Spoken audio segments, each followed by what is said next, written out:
ఈ నరాల బలహీనత సమస్య తగ్గేందుకు ఔషధాన్ని ఎలా తయారు చేసుకోవాలంటే అశ్వగంధ చూర్ణాన్ని ఒక 100 గ్రాములు తీసుకోవాలమ్మా.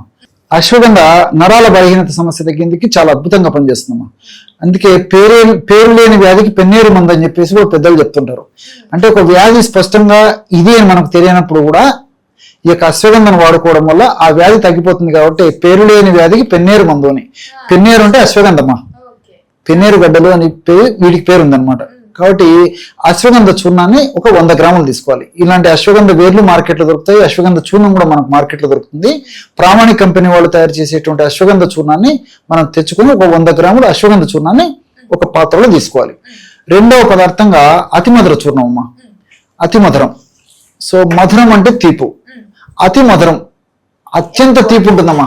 ఎక్కువగా తీపి ఉండేటువంటి ఆ ఔషధ గుణాలు ప్రకృతి మాత్రం నిక్షిప్తీకరించి మనకు ప్రసాదించడం జరిగింది. చాలా తీపి ఉంటుందమ్మా.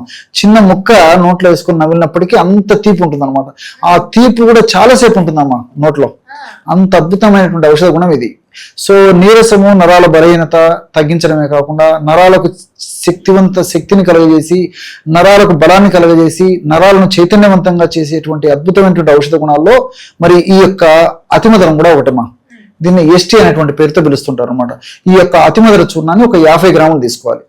అంటే అశ్వగంధ చూర్ణం 100 గ్రాములు అయితే అతిమధుర చూర్ణం 50 గ్రాములు తీసుకోవాలి. మూడవ పదార్థంగా లవంగాలు. లవంగాలు, ఇలాంటి లవంగాలను తెచ్చుకొని కాస్త వేయించేసేసి చూర్ణంలాగా తయారు చేసుకొని ఒక 10 గ్రాములు మాత్రమే ఈ యొక్క లవంగాల చూర్ణం కలుపుకోవాలి.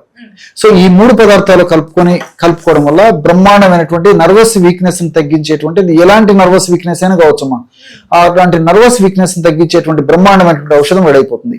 దీన్ని ఒక గాజు సీసాలో నిల్వ ఉంచుకొని రోజు ఉదయం ఆహారం తర్వాత ఒక్కసారి, రాత్రి పడుకునేటప్పుడు మరొకసారి 100 మిల్లీలీటర్ల గోరువెచ్చని పాలల్లో 1/2 టీ స్పూన్ ఈ యొక్క చూర్ణాన్ని కలిపేసి రెగ్యులర్ గా సేవిస్తుండాలి. ఈ విధంగా క్రమం తప్పకుండా రోజు ఈ యొక్క ఔషధాన్ని ఈ పద్ధతిలో వాడుకోవడం వల్ల సమర్థవంతమైన ఫలితాలు చాలా త్వరగా శీఘ్రంగా కలిగేదానికి అవకాశం ఉంటూ ఉంటుందన్నమాట.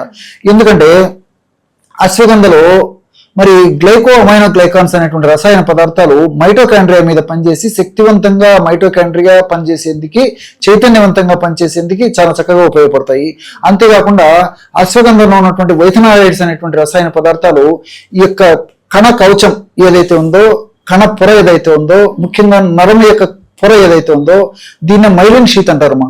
ఈ మైలిన్ షీత్ను కాపాడేందుకు ఈ యొక్క అశ్వగంధంలో ఉన్నటువంటి వైథనాయిడ్స్ ఉపయోగపడతాయి.